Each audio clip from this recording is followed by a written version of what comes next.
Jesus. Yes, we are like St. John that is being celebrated today.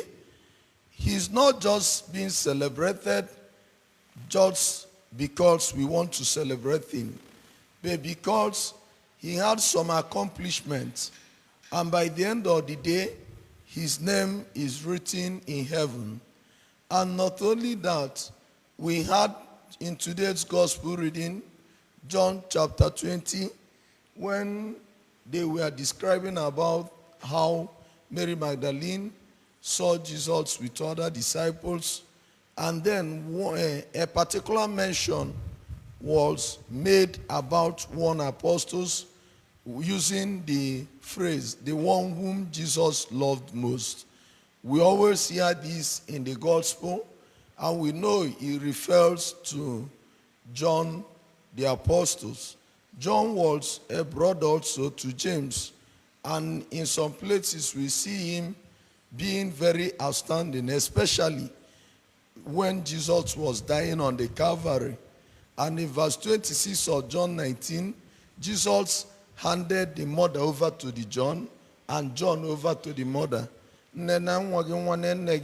Mother, behold your son, son, behold your mother. And from the tradition of the Catholic Church, they said he was the only person, only apostles that was there when Jesus was dying. And it happened also that we had that he was the last to die of the apostles. Every other apostle was martyred except John. That's why we are wearing white.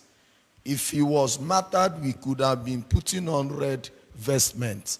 And somebody we already know, yet the one that the Bible was referring all the time, the apostle whom Jesus loved most. And we can see that by the end of the day, he has his reward. There is a reward for every faithfulness. And that was why I decided to tune this song. I never knew he will honor me. Yet, you wouldn't understand this also. We had that every other apostles married also. He was the only one that was not married. Of course, maybe, probably, Jesus handed him over the responsibility of looking after the mother.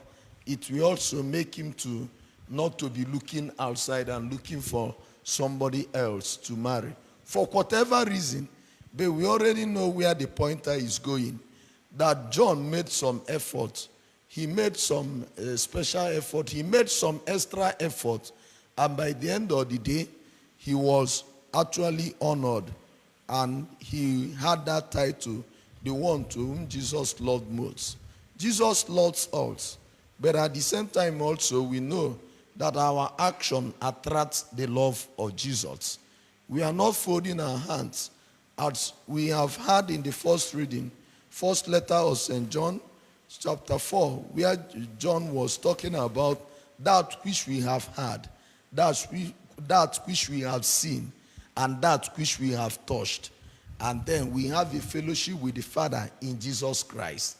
So you say, and it was the same John also, you remember, in his gospel, he started Gospel of John chapter 1. In the beginning was the Word. The Word was with God, and the Word that was with God was God himself.